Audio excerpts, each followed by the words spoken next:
Vou mostrar o Paulo Guedes falando, aí depois a gente vai comentar para que você que está assistindo compreenda. Vamos lá, produção. O ano passado inteiro dizendo populismo fiscal. Chegou no fim do ano, o primeiro superávit desde 2013. Cadê o populismo fiscal? Onde é que está o populismo fiscal de um governo que, pela primeira vez desde 2013, gera um superávit? Então, não acreditem nas narrativas. Olhem para os fatos. É o barulho da política que está infernal, porque a democracia brasileira é vibrante, é polarizada no momento, nós vamos superar isso um dia. Não prestem atenção nas narrativas, prestem atenção nos fatos. Crescimento econômico subindo, inflação descendo, desemprego descendo, investimentos aumentando. Esses são os fatos. Então, graças à nossa administração, as estatais que davam um prejuízo de 40 bilhões por ano passaram a dar um lucro de 188 bilhões por ano. São 228 bilhões a mais. Então, se você tem esses recursos, vamos pegar parte dos dividendos, que são nossos, do governo, e vamos transferir para os mais pobres. Então, está orçado, quer dizer, o superávit do governo será mantido. Nós tivemos um superávit no ano passado, vamos ter um superávit de novo esse ano. Então, está tudo dentro da responsabilidade fiscal.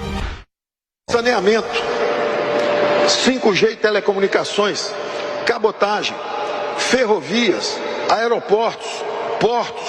Nós temos 890 bilhões de investimentos já contratados, compromissos de investimentos.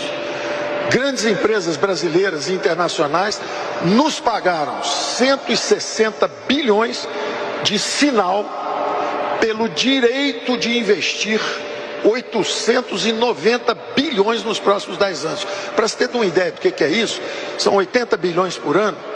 Isso é 10 vezes o que o super-ministro nosso gastou esse ano, por exemplo, o ministro Tarcísio. Extraordinário. Aliás, eu não sei se eu posso falar, mas vocês estão, de repente, próximos de ter um excepcional governador. Então, são 800 bilhões...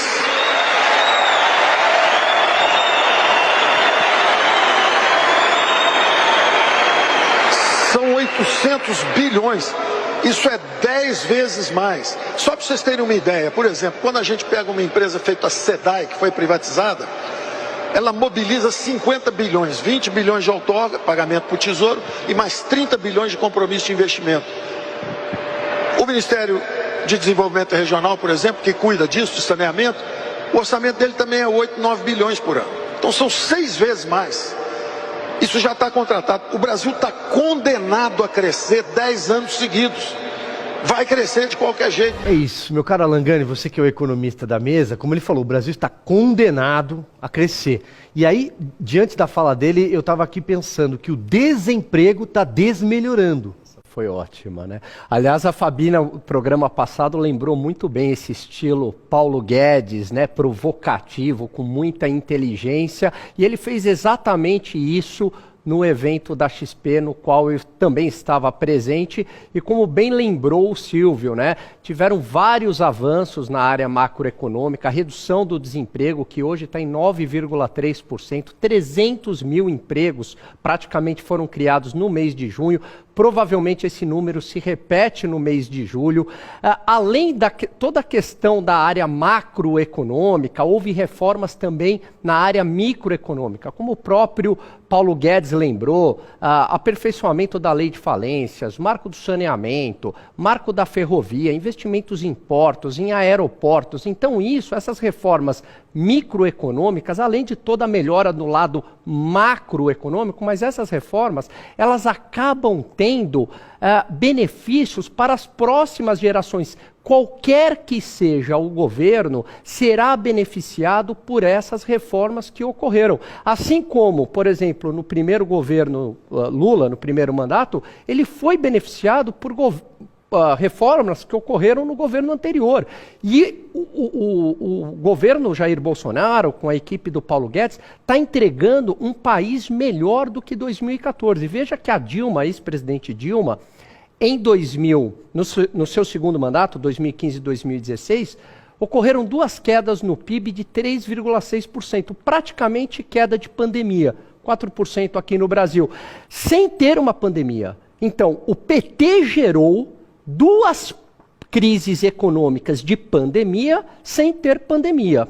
O Brasil passa por pandemia, guerra entre Rússia e Ucrânia, inflação global, entrega as contas públicas em dia, redução fiscal, uma reforma tributária silenciosa, o gasto do governo que subiu durante a pandemia e tinha que subir para dar auxílio para os mais pobres, volta para o patamar de 18% do PIB, crescimento econômico de 2%, quando todo mundo quebrou a cara e o Paulo Guedes disse, como lembrou a Fabi, vai todo mundo quebrar a cara que colocava PIB negativo para esse ano, vai crescer 2% e talvez até mais. Faz o ajuste de controle da inflação, sai na frente de todo mundo, subindo os juros, mostrando para o mercado um comprometimento em acabar com a inflação, enfim, entrega um país bem melhor do que 2014, com pandemia e guerra no meio do caminho. É isso, falou muito bem o Alan Gani, mas agora é a vez do Paulo Figueiredo.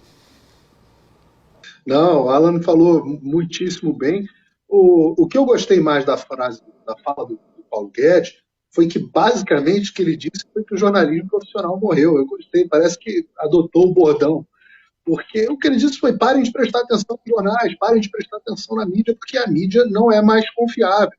A mídia hoje virou uma máquina de militância. É por isso que as manchetes tomaram esse ponto. Hoje tem o ministro da Economia do Brasil dizendo: parem de acreditar no jornal. Realmente é uma vergonha a forma como a imprensa aborda a economia. Eu sempre fico abismado com a leitora que comenta lá na Globo, a forma descarada, o pesar que essas pessoas têm quando dão as boas notícias do Brasil e escondem, dão uma relevância muito pequena para notícias que deveriam ser imensamente comemoradas.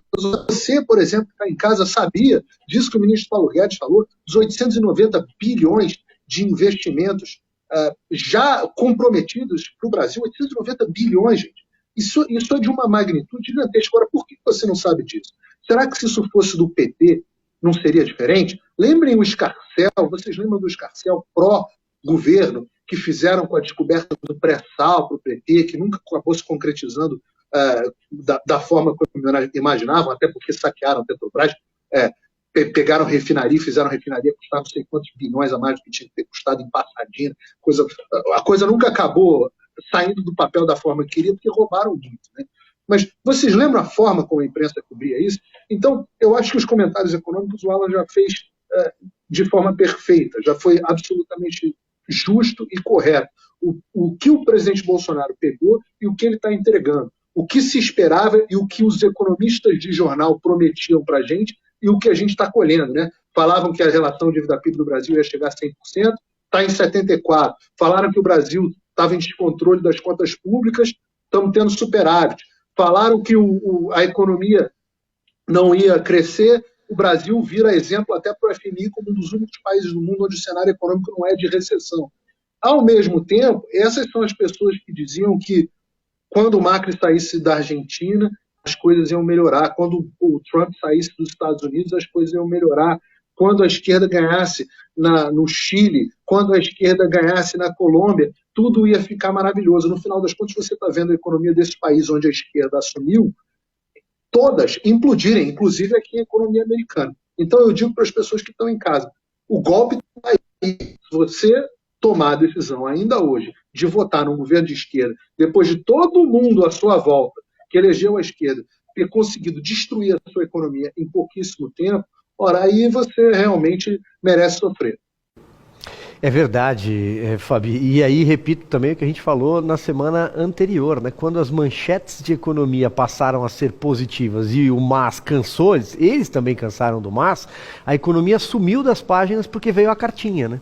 Verdade. E aí eu gostaria de estar na plateia, viu, Alan, para poder aplaudir o ministro Paulo Guedes de pé. Ele merece. Porque, além de tudo, ele não é político, mas ele fala, né, como se fosse político, e é o que eu chamo Paulo Guedes irônico. A gente vê ele apontando dados que você fica chocado, 850 bilhões de assinatura já contratado, vai entrar isso no dinheiro no caixa no Brasil. Então a gente vai ter origem, vai dar para gastar, vai voltar para o cidadão. Então assim, eu lamento demais o consórcio que não noticia noticia, que não dá um pouco de paz aos brasileiros com notícias, olha, está um pouco difícil agora, mas logo ali, ó, amanhã vai despiorar. Uai, seu app de vídeos curtos.